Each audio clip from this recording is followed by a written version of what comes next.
What's up, everybody? Welcome to DFS by the Numbers. These are my full card breakdown and predictions for UFC Vegas 50. We have Magomed Ankalaev going against Thiago Santos. I need all the wins, yeah.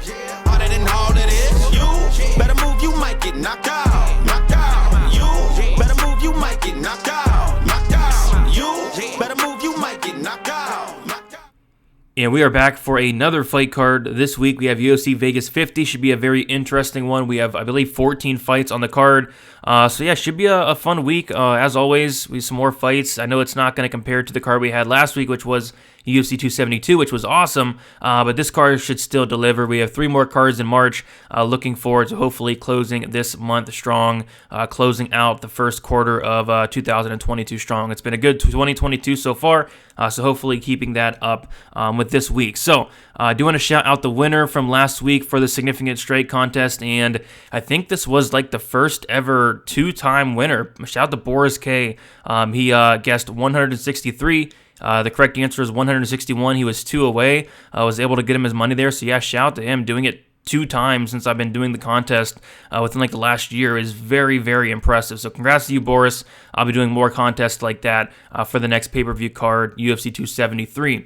I do want to shout out the website, dfsbythenumbers.com. Thank you all so much for those who have signed up. The most popular option is that $10 a month betting option. With that, you get access to my UFC stats model, first notice on all bets. I do have 2 posted as of now. My betting article that it comes out Friday, my betting breakdown video, my Hail Mary parlay, access to Discord, and then my full card breakdown and best bet article that comes out on Wednesday. So yeah, looking forward to hopefully keep the ball rolling. Had a good week last week, almost a monster week. Had, say, the RDA fight finished, which, some bad beats there. But yeah, still about 2.5 units in profit from last week.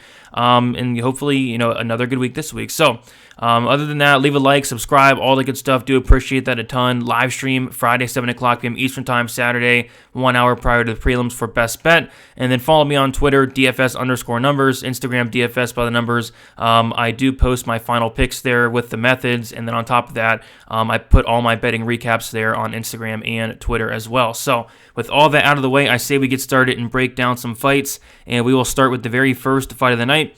And we have Trevin and Nchukwu going against Azamat Murzakanov. We have Murzakanov, 35 years old, 5'10" with a 71-inch reach, 10-0, and obviously 5-0 in his last 5 fights. Trevin Nchukwu, 27 years old, 6 foot, with a 77-inch reach, 6-1, and 4-1 in his last 5 fights. So Trevin going to have a good tail, the tape advantage. Trevin's going to be 8 years younger. Trevin's going to have a 2-inch height advantage, and Trevin is going to have a 6-inch reach advantage. But if you go back and watch a lot of the Murzakanov fights, and not just the one in the Contender Series, this is a guy that is fighting at a height and reach disadvantage pretty much in every fight. This guy's very small for the division and probably should move down, but he is a light heavyweight as well, so that's good.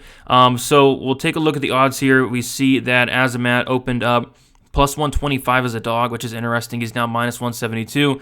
Trevin Nchukwu opened up as a minus 145 favorite, and he is now plus 147. And yeah, watching tape on Murzakanov, I was pretty impressed with the guy. I think he's very well-rounded. Obviously, he has a ton of power in his hands. We saw that on the Contender Series. I guess the only knock on him would be that he could be low volume at times. I think in terms of the volume, it's going to be Trevin that's landing more on the feet. It's just, Azamat hits very, very hard, and I think a legit path to victory for Murzakanov here is going to be getting this fight down to the mat. I've seen him go out there and get takedowns against some pretty solid guys. I think his top game's solid, and I guess the one thing I'd worry about with Murzakanov would be the cardio. We have seen him go to 1 decision officially on his record, but if you look into that fight, it was actually only a 2-round fight, so he's never been to the 3rd round. He's never been to a 3-round decision. He's been to a 2-round decision, but not a 3-round. So, how is Murzakanov's cardio going to look if it does get extended? In the decision fight, which was 2 rounds that I did watch, I think his cardio looked okay. He did look pretty tired, honestly, at the end of the 1st round, but he was still able to go in there in the 2nd round. He was able to get a takedown and ultimately, ride out the rest of that round there. So cardio is a concern for Azamat. The volume is a concern, but I think skill for skill, I think he is the more skilled fighter in this fight. I think he could potentially hurt Trevin Nchukwu on the feet, and I think a good path to victory will be taking Nchukwu down and controlling him and potentially getting him out of there with a TKO.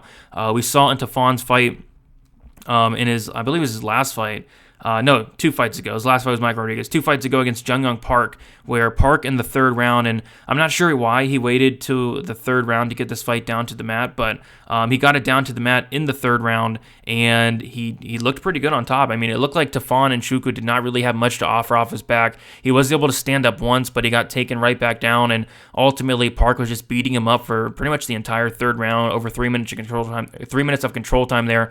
And I kind of see the same thing here, but I actually think Azamat, once he does get him down, I think he's going to get him out of there. So I'm going to take Azamat Murzakanov to win. I'm going to take him to win by 1st round TKO, but not a fight I do want to put any money on because of those potential cardio question marks and because of the low output nature of Murzakanov. But I will pick him to win, and I'll pick him to win by 1st round knockout. Should be a good fight to kick off the card.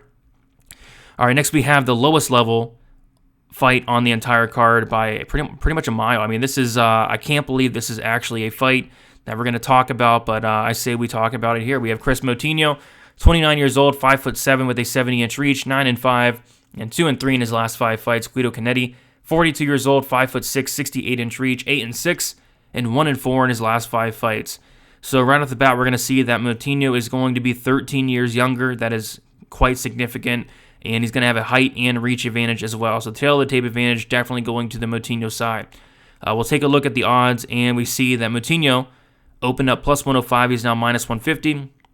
And Guido Canetti opened up minus 125, and he has plus 130. So the line kind of flipped there. And yeah, these are 2 guys that I'd probably want to fade. So I'm kind of upset they matched each other against each other because I do want to fade both these guys really bad. And it's really hard to pick one because you have Guido Canetti, who this guy's 42 years old at bantamweight is not great. And on top of that, he's not only is he 42 years old, he has about a round of cardio. He looks pretty good, but he looks pretty good for about a round. And he's not getting any younger. He's not making any improvements. So that's, Guido Canetti, 42-year-old bantamweight, 1 round of cardio.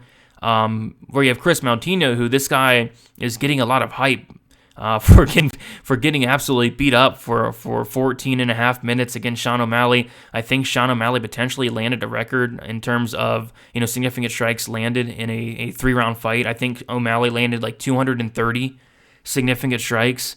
Moutinho just walked forward and 8 punches with his face for 14 minutes, and people are really high on this guy after that, and I just don't understand it at all, because you go and you look at Moutinho and what's he good at, and I really honestly can't answer that question. I guess I will say that he's good at having good cardio. I think he's gonna have the cardio advantage in this fight. He's good at walking forward. I think that's good, but I just don't think the skills there. I don't think he's UFC caliber. With that said, I don't think Canetti's UFC caliber as well. Everybody's talking about the toughness of Chris Moutinho, but the dude's been finished in all 5 of his losses. He's been finished 5 times, 3 by knockout. So yes, he did show toughness in the O'Malley fight, but the dude's been finished a lot.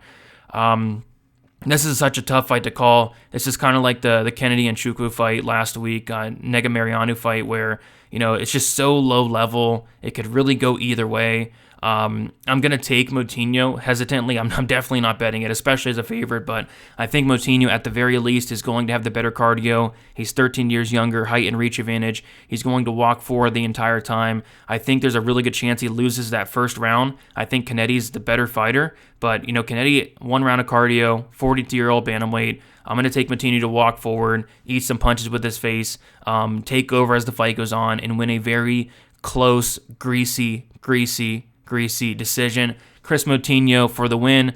I think what's more interesting about watching this fight is seeing what hair color Moutinho is going to show up with on fight day. But I will take Chris Moutinho to win, and I'll take him to win by a greasy decision. All right, next we have Dolce Langambula going against Cody Brundage. We have Dolce, who is 34 years old, 5'8", with a 76-inch reach, 11-3. 3-2 in his last 5 fights. Cody Brundage, he is 27 years old, 6 foot, with a 72-inch reach, 6-2, and 3-2 in his last 5 fights.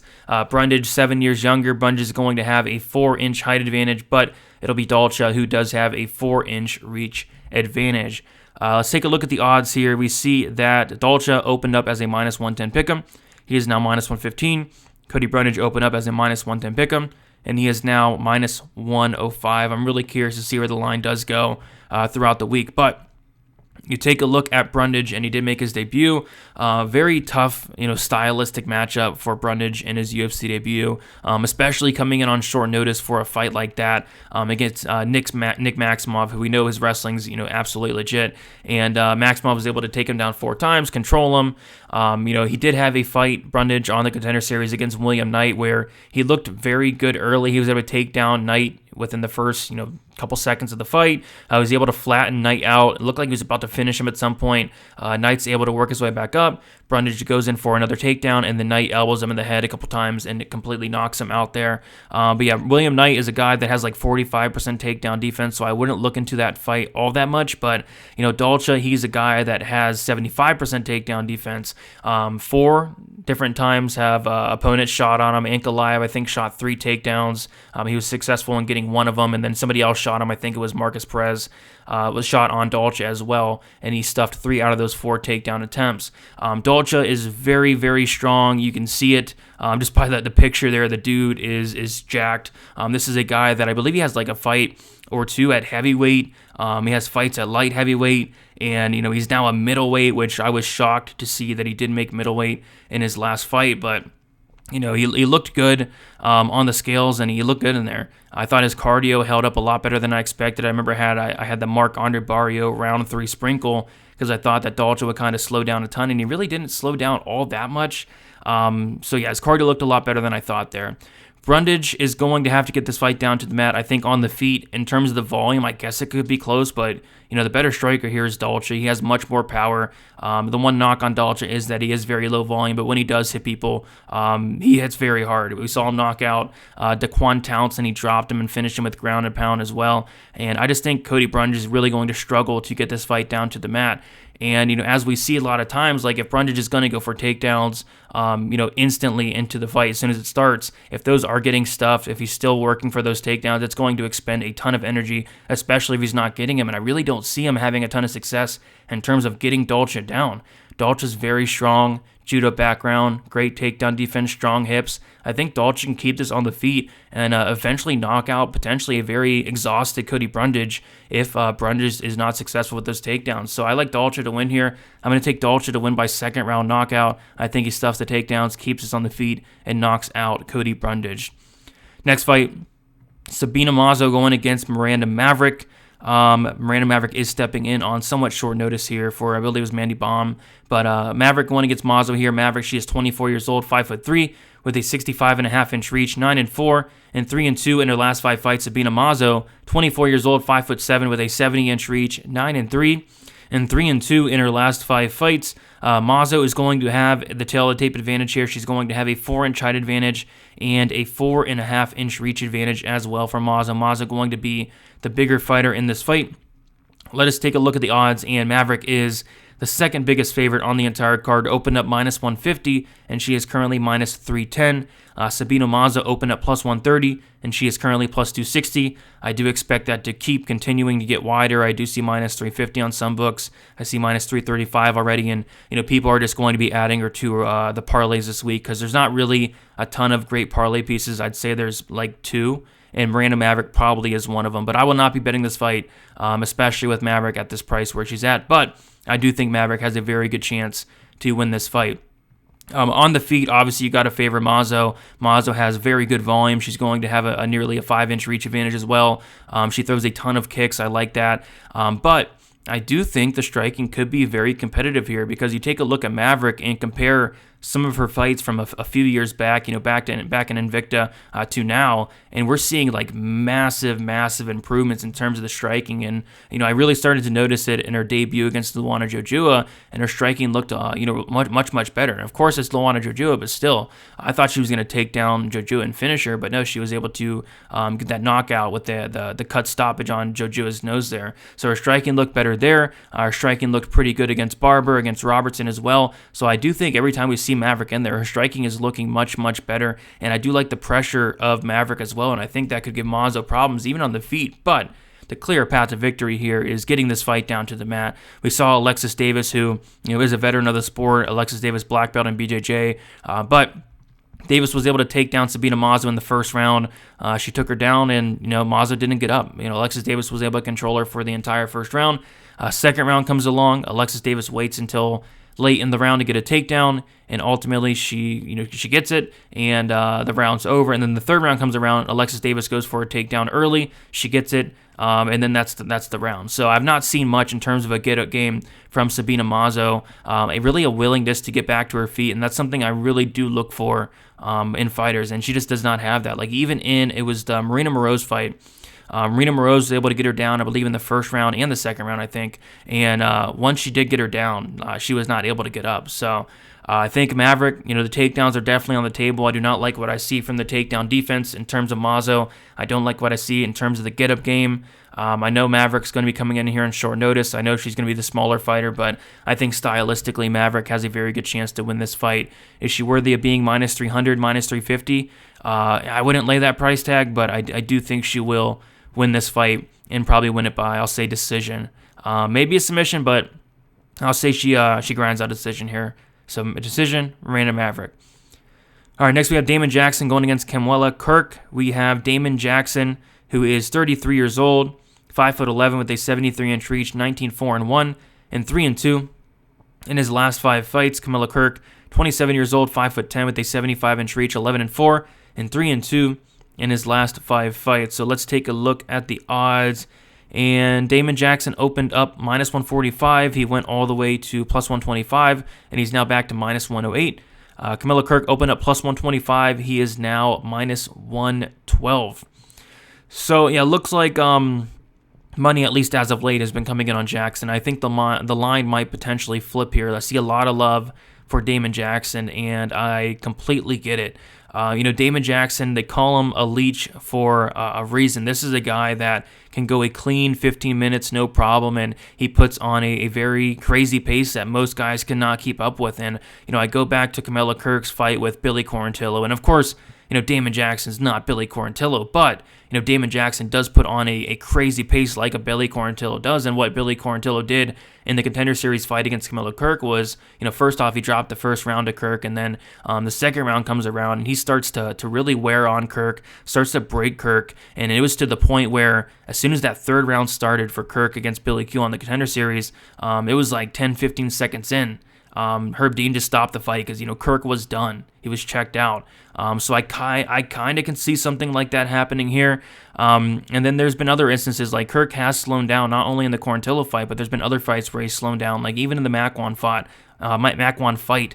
It was kind of concerning to see Makwan, a guy that is typically round one or bust type of guy, a guy that has like one round of cardio. It was kind of concerning to see, Makwan go out there in that third round, and he was able to get 2 takedowns in that third round, control Kamuela Kirk for like 2 minutes in that third round. So that was kind of concerning as well. So Kamuela Kirk can definitely slow down, but I think his striking is pretty solid. His striking does look like much improved from, you go back and watch some of his fights earlier in his career. I think he's making big improvements in terms of that striking. He is a very young guy. He's 27 years old as well. He's been doing some work at Fight Ready, also at Siege MMA, so he's working with some really good guys. So I do think we could see some improvements from Kirk. But, I think this is a pretty solid spot for Damon Jackson. Again, he's going to put on a pace. We've seen Kamuela Kirk taken down. I will say, though, Kamuela Kirk, if he's going to win this fight, I think it's going to be inside the distance. Damon Jackson, the one knock on him is going to be that chin. This guy's been knocked out 3 times in his career. He's been submitted as well. Damon Jackson, in 24 professional fights, has never lost a decision.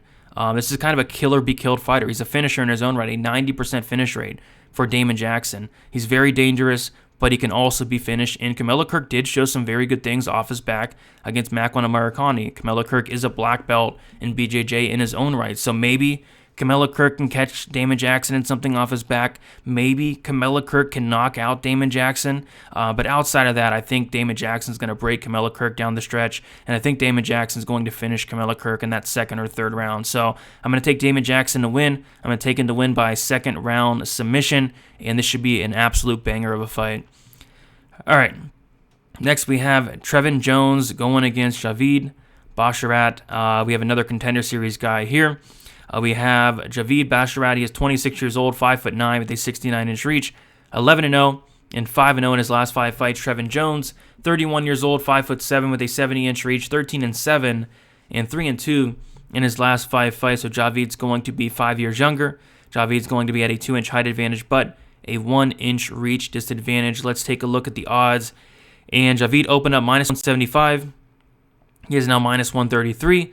Trevin Jones opened up +150. He's now +113. So it looks like a little bit of money is coming in on the Trevin Jones side. And this is probably the fight I'm least confident in terms of picking a winner. I mean, it's a very tough one for multiple reasons. So first off, I'll say right now, I think I'm like 0-3 in picking Trevin Jones fights. Against Tamir Valia, Valia was like a -550 favorite. I think it was like -600 on some books, and he looked like it. He looked like he was a big favorite up until, Trevin Jones knocked him out in that second round. But Valia was very close to finishing Trevin Jones in that first round. And I want to go back and look at the numbers. Like in the first round, Tamir Valia outlanded Trevin Jones 53-8. And I thought the fight could have potentially be stopped. He hurt Trevin Jones extremely bad. Trevin Jones was kind of covering up, but the ref let him play on, and eventually Jones catches him in the second round. And then against Mario Batista, I believe Batista was a big favorite. I want to say Batista was like around -200, something like that. I picked Batista as well. And, he goes out there, he loses the first round. It was close. I thought he lost. And then the second round comes around, and then Trevin Jones knocks out Mario Batista. I'm like, what's going on? And then he is, I believe, a slight favorite against Said Yakub Kakhramonov. And I did pick Trevin Jones in this fight because Kakhramonov was coming in on short notice. It was like a couple days short notice, and Trevin Jones was that slight favorite. I picked Trevin Jones, and he goes out there and he looks like crap. Trevin Jones, he's able to control Said Yakub Kakhramonov against the cage a little bit, but at the striking range, he just looked very uncomfortable. It looked like everything that Kakhramonov was throwing was hurting Jones. He just did not look ready for that fight. And Kakhramonov was the guy coming in on short notice, but it was actually Trevin Jones was the one that was gassing out in that fight. It was very weird performance there. So Trevin Jones is 2-1 in the UFC, technically 1-1 and 1 no contest. I believe his win against Tamir Valia did get overturned. I want to say he probably popped for marijuana or something, but so he has 2 wins. He has 2 wins in the UFC, 1 loss, but I'm just not really impressed with any of these performances. I mean, he was literally getting his butt kicked in the Valia fight. I thought he was losing the Batista fight. He looked awful in the Kakhramonov fight. But it's that power, and it's weird because you take a look at Trevin Jones outside the UFC, and you're like, what power? Where has this power came from? Because he's a guy that prior to the UFC, I want to say he had maybe 1 knockout, maybe 1 knockout outside the UFC, and now he has 2. He's not much of a finisher, but nowadays I guess he is. This dude looks like he hits like a truck. But overall, 54% finish rate, 23% by knockout, 31% by submission. Trevin Jones is a black belt in BJJ as well. It's a tough fight. Javid Basharat, I obviously like what I see from the guy. On the Contender Series, he put on a phenomenal performance. The striking looked good. The wrestling looked good. The top control looked good. Ended up getting a late submission there. The cardio checked out. It's just, you take a look at Basharat's, level of competition, and it's a serious, serious concern. But, man, you take a look at Trevin Jones, and I think his performances outside of those knockouts are a concern as well. So, tough fight. I'm going to take Javid Basharat to win this fight. I think on the feet, it's going to be competitive. Jones obviously has that power. He could potentially knock out Basharat, but I think Basharat could potentially get takedowns here. He's going to have to be, minding his P's and Q's on the mat. Trevin Jones is a legit black belt in BJJ, but I did like what I saw from the takedowns of Basharat, the control, the grappling as a whole. So I'm going to take Javid to win a very competitive decision here. I know Javid's never won a decision in his career. He has a 100% finish rate, but I'm going to say he does win a very close decision here. Don't feel great about this matchup. Very good fight, but just a very tricky one with a lot of things you got to take into account, like the level of competition for Basharat, and Jones has fought the better guys. So give me Basharat to win, but it's a tough fight. Give me Basharat by decision. All right. J.J. Aldrich going against Jillian Robertson. We have Jillian Robertson, 26 years old, 5'5", with a 63-inch reach, 10-6 and 3-2 in her last 5 fights. J.J. Aldrich, she is 29 years old, 5'5", with a 67.5-inch reach, 10-4 and 3-2 in her last 5 fights. So Aldrich is going to have like a 4.5-inch reach advantage in this fight. Let us take a look at the odds, and I will not be betting on this fight, but let's take a look at them anyway. Jillian Robertson opens up -160. She's now -132. Aldrich opens up plus 140. She is now plus 112. Yeah, I'm a big fan of Jillian Robertson. I really like her style. She's somebody that, she knows that she's not the best striker in the world, and she has a game plan. She sticks to that game plan, and, she's pretty successful with it in a lot of fights. JJ Aldrich, she's a very well-rounded fighter, very good on the feet, high volume. She's going to have that reach advantage, I think, in terms of, the striking. It's going to be JJ Aldrich pretty much all day. And then in terms of the grappling, obviously you got to favor Jillian Robertson, but JJ Aldrich is a brown belt in BJJ, and I think her grappling is really underrated. She was able to take down Vanessa Demopoulos a couple times in her last fight. We know how dangerous Vanessa Demopoulos is off her back, and Aldrich was able to control her for a decent amount on that fight. And then obviously on the feet, she was able to outstrike Demopoulos. That was good. She was able to take down Courtney Casey 4 times as well. And other than that, we have not seen Aldrich on the mat too much against Pauliana Viana, who's a pretty solid grappler. Viana was able to take Aldrich down once, but Aldrich was able to pop back up, and it was even Aldrich that was able to control Pauliana Viana, who does have a very good armbar. She was able to control her for 6 minutes in that fight, staying out of trouble, all that good stuff. So she's showing some really good things on the mat, and nobody's really been able to take her down, control her, submit her, at least in the UFC. She has been submitted outside the UFC. I want to say her last submission loss was 2015, 2016, but since then, her ground game has looked pretty good. Juliana Lima did take her down 4 times in her debut. But yeah, like I said, since then, Viana took her down about a minute control. She got up. Lauren Mueller took her down about a minute or less of control. I think Aldrich popped right back up in that fight as well. So yeah, Aldrich, very good takedown defense, very good get-up game, underrated grappling, brown belt in BJJ. I think, honestly, maybe a hot take, but I think she can kind of take down Jillian Robertson here even. We saw her control fighters like Pauliana Viana, Vanessa Demopoulos, fighters like that. Robertson has a 16% takedown defense, 16%. Virtually nothing. She's not going to stop the takedown. I think Aldrich can obviously win minutes on the feet, but get this fight down to the mat. Robertson's going to be content to just play off her back, look for submissions, kind of like in the Tala Santos fight. Tala Santos was able to take down Jillian Robertson each and every round and control her for 13 minutes in a 15-minute fight. I think that's just another path to victory for Aldrich, but obviously Aldrich is going to want to keep it on the feet, outshine Robertson. But I just think she has more paths to victory here. So I'm actually going to take the dog here in Aldrich to win. I'm going to take her to win by decision. If Robertson wins, I think it's going to be a sub. But again, Aldrich, brown belt on BJJ, underrated grappling. I don't really see it. So yeah, give me Aldrich to win. Give me Aldrich to win by decision. Taking the dog there. All right. Let's keep moving on. We are still on the prelims. We have a ton of fights on this card. We have Matt Semelsberger going against AJ Fletcher. Matt Semelsberger, he is 29 years old, 6'1", with a 75-inch reach, 9-3 and 4-1 in his last 5 fights. AJ Fletcher, 25 years old, 5'10", 67-inch reach, 9-0, and 5-0 in his last 5 fights. So Semelsberger, 4 years older. Semelsberger with a 3-inch height advantage and an 8-inch reach advantage, which is very, very significant. We'll take a look at the odds here, and we see that Semelsberger opened up minus 205. He is now minus 240. AJ Fletcher opened up plus 175. He is plus 205. And interesting matchmaking here, if I must say. Fletcher, this guy is very impressive to me. I figured they might want to build this guy up, but they're giving him a very tough debut, honestly, against Matthew Semelsberger.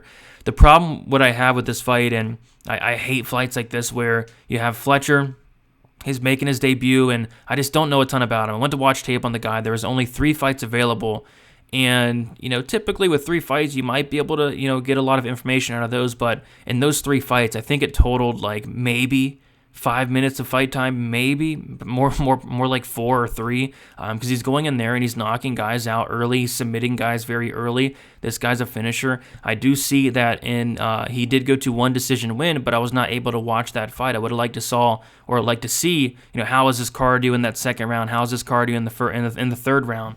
But from what I've seen from the dude, he looks very good. Fletcher looks very good. This is just a very tough debut. Like I said, Matt Semelsberger, this is a guy that has a ton of power in his hands. I think both guys have a ton of power in their hands. Semelsberger is the guy that knocked out Jason Witt with like the very first punch he threw in that fight. And I've actually seen AJ Fletcher, knock guys down with like the very first punch he's thrown. Both these guys are so powerful. Semelsberger, a nice knockout win in 15 seconds in his last fight against Martin Sano. Just both guys are very dangerous in this fight.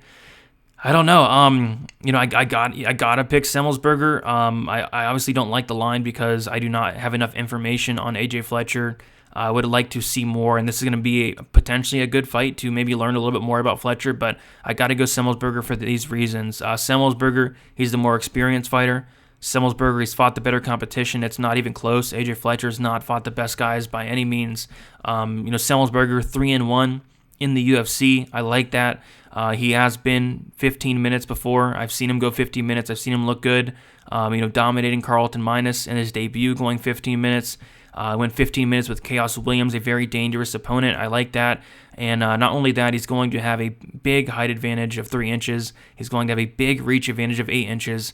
So I got to go with Semelsberger here, but I just wouldn't bet it because, I'm very impressed with what I see for Fletcher. I just need to see a little bit more. So I'm going to take Semelsberger to win. I'm going to take him to win by second round knockout. I think somebody's getting knocked out here. Both of these guys have absolute power in their hands. Give me Semelsberger to win by second round knockout, and this could be one of the better fights on the card. All right. Let's keep moving on. We have Bruno Silva going against Alex Pereira. I think this is probably my favorite fight on the entire card. I cannot wait for this one. We have Alex Pereira, who is 34 years old, 6'4", with an 80-inch reach, 4-1. And obviously 4-1 is only 5 fights in the MMA. Bruno Silva, 32 years old, 6 foot, with a 74-inch reach, 22-6 and 5-0 in his last 5 fights. So Bruno Silva, 2 years younger, but it's going to be Alex Pereira who's going to have a 4-inch height advantage and a 6-inch reach advantage as well. The experience advantage is going to Bruno Silva by a significant margin in terms of MMA, but as we know, Alex Pereira has a kickboxing background, and this guy's an absolute stud. Both of these guys are. Let us take a look at the odds, and we see that Alex Pereira opened up minus 170. He is now minus 190. Bruno Silva opened up plus 145. He's now plus 165. And just to give you guys kind of an idea, the fight doesn't go to decision. It's now minus 600. Minus 600. So, it's priced as if, Alexei Oleinik, Greg Hardy were going against each other or something. But minus 600, fight doesn't go to decision. This has violence written all over it. So we have the kickboxer and Alex Pereira going against Bruno Silva, who Bruno Silva has surprised a lot of people thus far in his UFC career. I mean, I know knocking out Jordan Wright was not much of a surprise, but going out there and beating Andrew Sanchez, I want to say he was either a slight favorite or a slight dog. It was a closely lined fight, and Sanchez was winning up until he wasn't. But Bruno Silva showed some good things in that fight. He showed much improved submission defense. He showed the ability to go 3 rounds. He showed good cardio, and that's one thing I do like about Bruno Silva. It may not look like it, and he may not fight like it, but this guy has good cardio. I've seen him, finish guys in the 3rd round. I've even seen him finish a guy in the 4th round as well. This guy can go and get extended and look good, look fresh, and still carry that power all 3 rounds, which makes him even more dangerous. This is a fight where Alex Pereira is going to have the advantage on the feet. There's no doubt about that, especially with that height and reach advantage, the kickboxing background. But Bruno Silva is still very dangerous in his own right. The dude has a ton of power in his hands. But I think an interesting path to victory is going to be getting this fight down to the mat for Bruno Silva.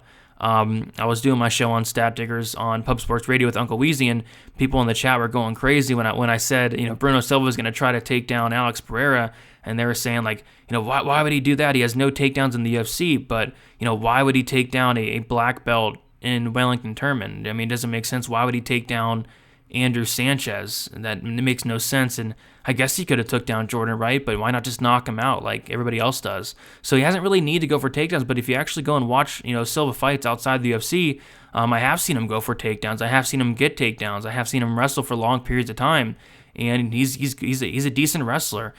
He is supposedly a black belt in BJJ. He has been submitted in all of his losses, I think 5 submission losses, but his last submission loss was back in 2016, so I do think he shored that part up in his game. Again, a black belt in BJJ. I think if he can get this fight down to the mat, we've seen how vicious the ground and pound is of Bruno Silva. He got on top of Term and put him out cold. I think that is a legit path to victory going against Alex Pereira, who I have seen taken down. I think his takedown defense does look improved. He was able to stuff takedowns against Andreas Michailidis, who I don't think is UFC caliber. But I think if Bruno Silva can take down Pereira, I think Bruno Silva can finish the guy. So I guess really for me, it all comes down to the game plan of Bruno Silva. Is he going to come out there and strike with Pereira for 15 minutes or up until the fight ends, which is definitely a possibility. But if he does that, Pereira probably knocks him out at some point. But if Bruno Silva comes in here and gets his fight down to the mat, I think he's very live for a TKO victory. One more thing I want to mention is Silva's durability. Silva in 26 fights, or 28 fights, he's never been knocked out. 5 losses by submission. One was, I believe, a disqualification loss, but nobody's ever knocked him out. So Alex Pereira would be the first one in 28 fights. So pretty good durability there. So I'm actually going to take the dog here on Bruno Silva. I'm going to take him to get this fight down to the mat and TKO Alex Pereira in the very first round. But ultimately, someone's getting finished. We know that. Should be a very fun fight. But yeah, give me Bruno Silva first round TKO. All right, more violence. Drew Dober, Terrence McKinney. Cannot wait for this fight. Shout out to Terrence McKinney for stepping in on a 9-10 days notice. Very, very awesome to see that. When I first saw that, I was very, very excited for Terrence McKinney. But this is a very, very tough matchup in my opinion. We'll talk about why. We have Drew Dober, 33 years old, 5'8" with a 70-inch reach, 23-11. And 3-2 in his last 5 fights. Terrence McKinney, 27 years old, 5'10", with a 74-inch reach, 12-3 and 3-2 in his last 5 fights. Let us take a look at the odds. And Drew Dober opened up -150, is now -190. Terrence McKinney opened up +130, is now +165. I think Terrence McKinney is going to be a very popular dog this week. Lots of hype on the guy, and rightfully so. This guy's an absolute beast. It's just, coming in here on short notice against Drew Dober, I think is a very tough ask. So let's talk about Drew Dober a little bit.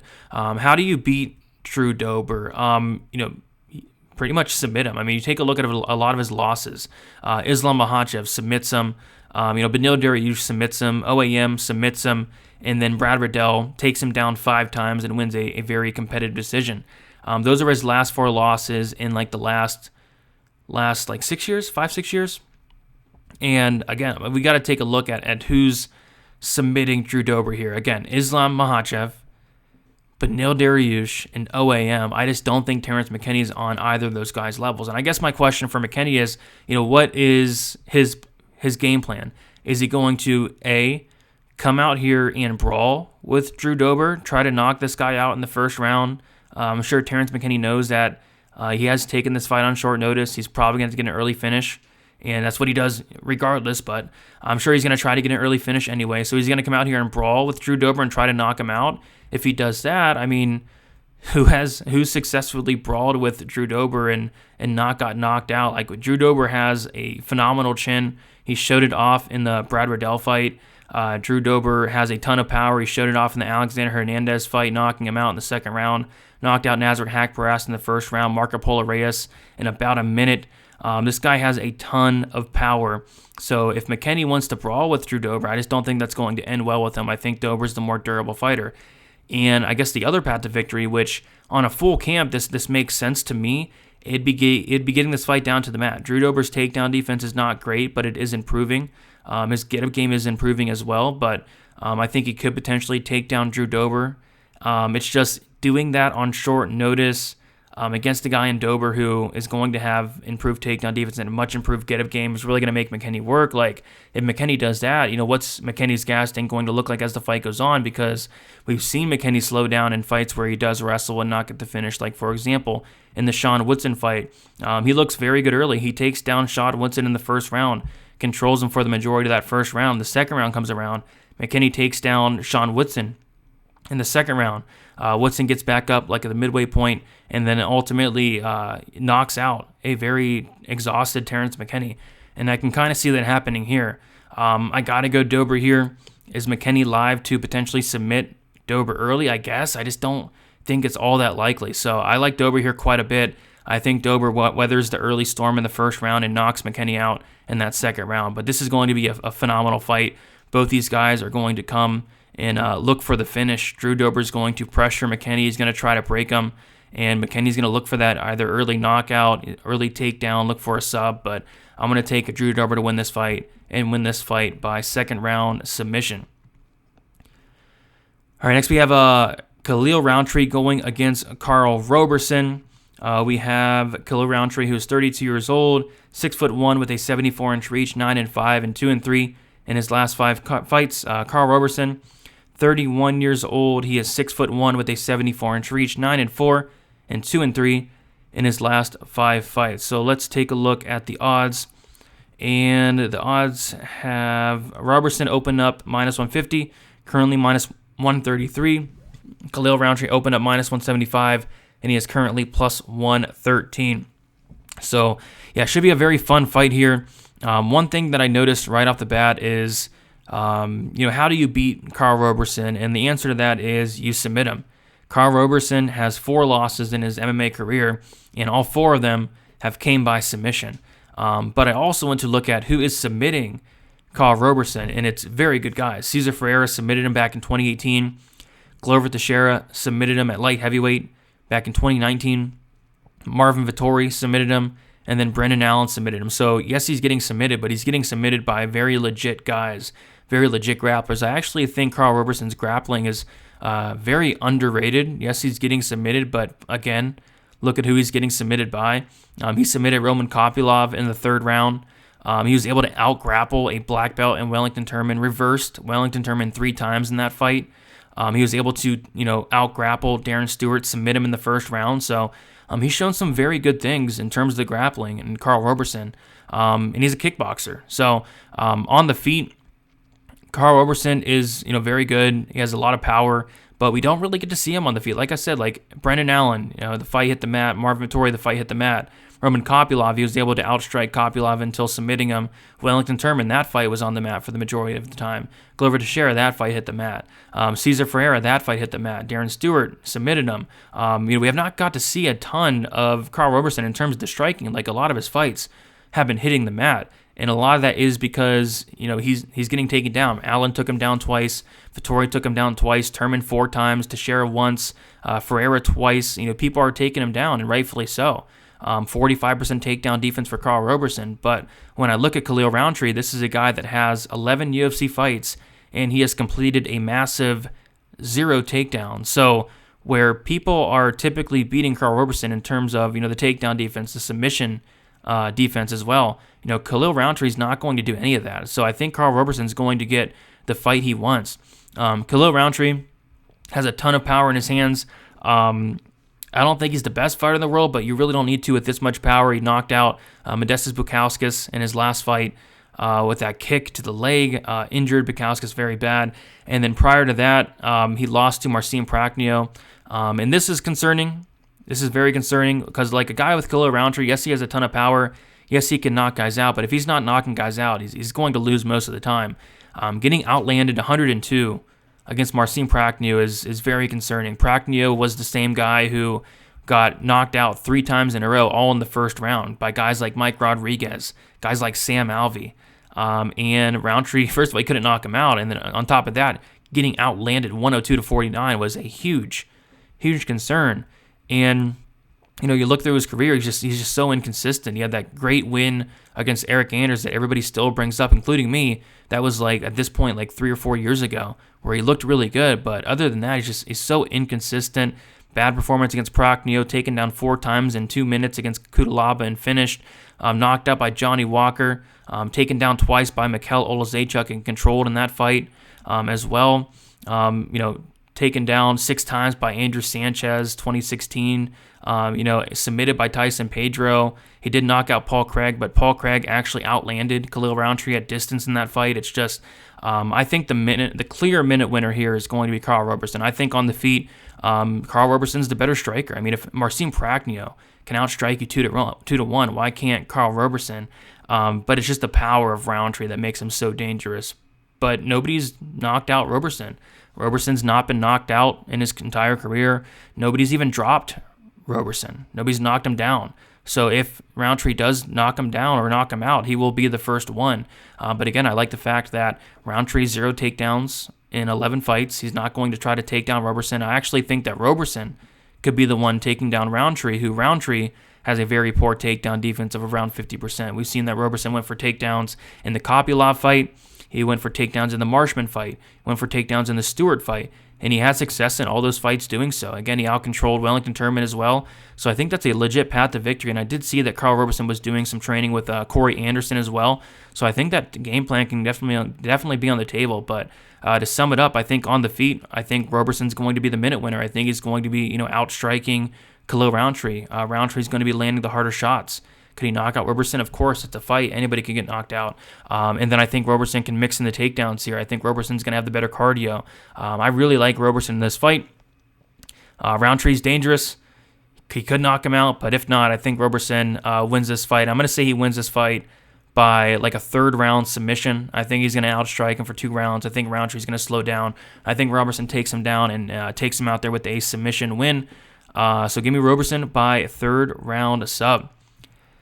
All right, Alex Caceres, Sodiq Yusuff should be a good one as well. We have Sodiq Yusuff, 28 years old, 5'9", 71-inch reach, 11-2, and 4-1 in his last 5 fights. Alex Caceres, 33 years old, 5'10", with a 73.5-inch reach, 19-12, and 5-0 in his last 5 fights. We'll take a look at the odds, and Yusuff is a slight-ish favorite. He opened up minus 225. He's now minus 220. Caceres opened up plus 190. He is now plus 185. And yeah, I think it could be a little bit closer. Alex Caceres has been on a nice roll in his last, I think he's on like a 5-fight winning streak here. Yeah, 1, 2, 3. He has a 5-fight winning streak. Wins over Steven Peterson, Chase Hooper, Austin Springer, Kevin Kroom, and Sungwoo Choi. Like one of those are pretty impressive. I think the Choi fight was pretty impressive in a fight where he was very close to losing, almost getting knocked out in that first round, but kind of bounced back and was able to submit Choi in that second round. But Kroom, I don't think is UFC caliber. Springer's not UFC caliber. I don't think Hooper's UFC caliber as of now. And then Steven Peterson is Steven Peterson. So decent win streak, but not the best wins in the world. Sodiq Yusuff, we've not seen him since April of 2021. I think it's been around 10, 11 months since we have seen Yusuff, and he lost to Arnold Allen. No shame in that. Allen hurt Yusuff multiple times in that fight, dropped him, and it was Yusuff that was able to outstrike Arnold in terms of the numbers on the feet, but Allen landed the harder shots and was able to mix in takedowns as well.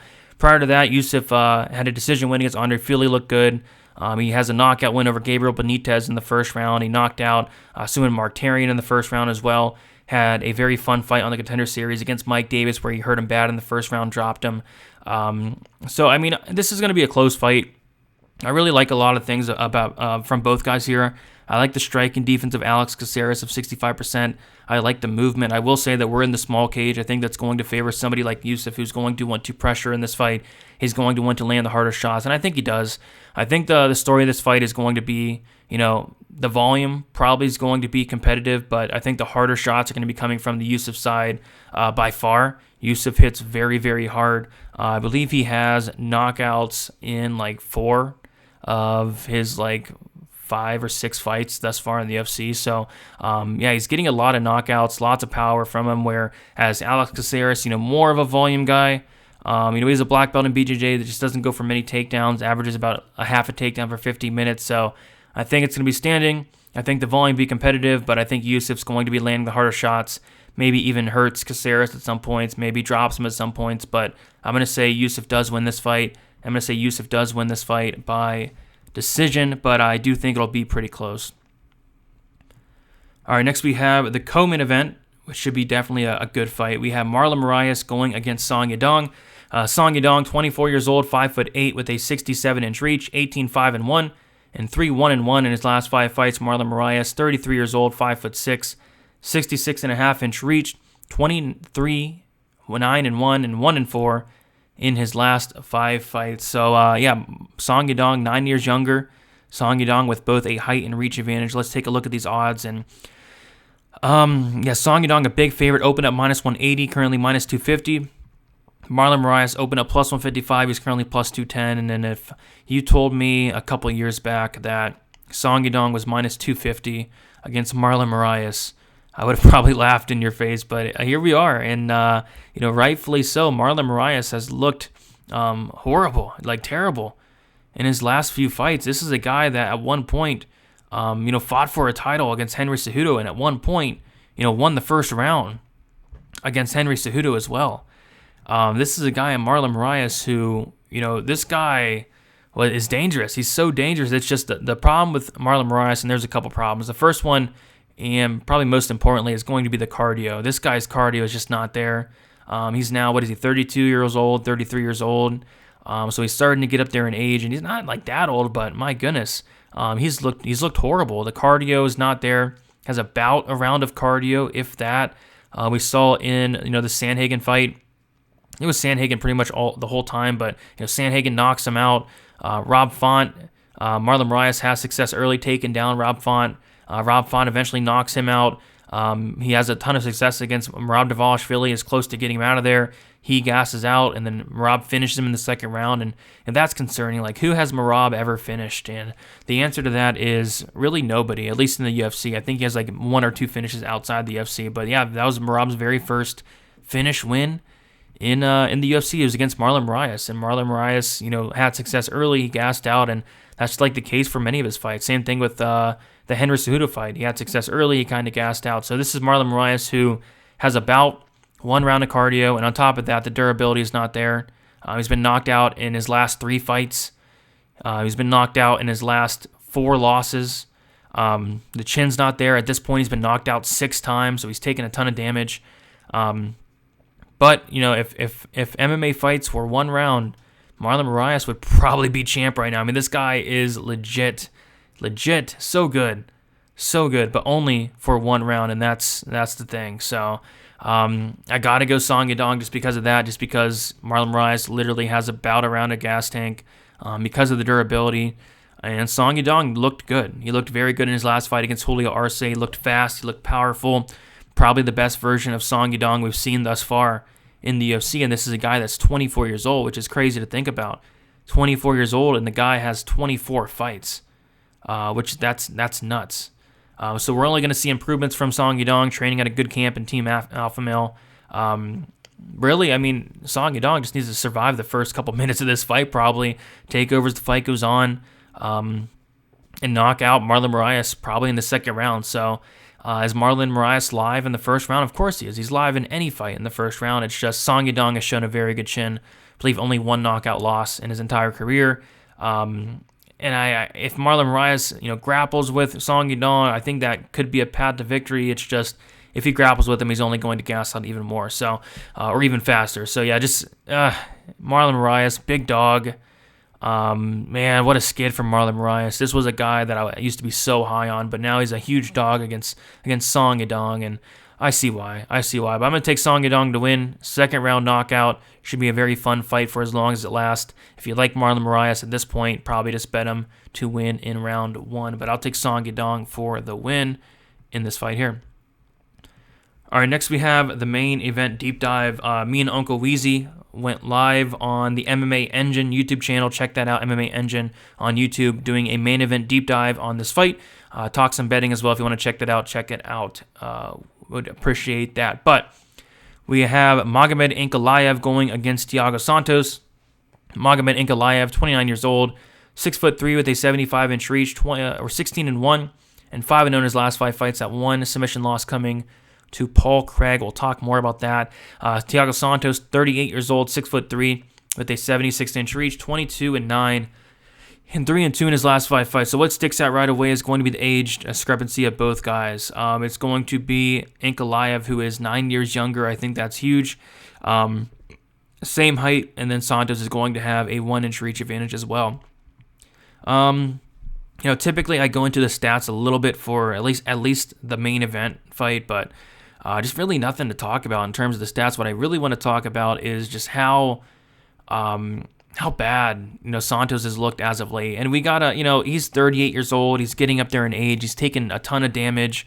He had those knee injuries after the John Jones fight, and He's not looked the same since, and I just want to talk about the volume first of all for Thiago Santos. In his last fight against Johnny Walker, this fight went 25 minutes, did not touch the mat. Thiago Santos lands 44 strikes. 44 strikes in a 25-minute fight.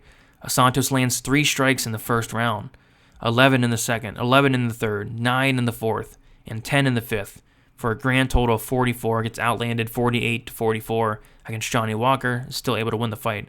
Against Alexander Rakic, a fight that goes 15 minutes, he lands 49 strikes. A fight against Glover Teixeira, a fight that goes into the third round, he lands 40.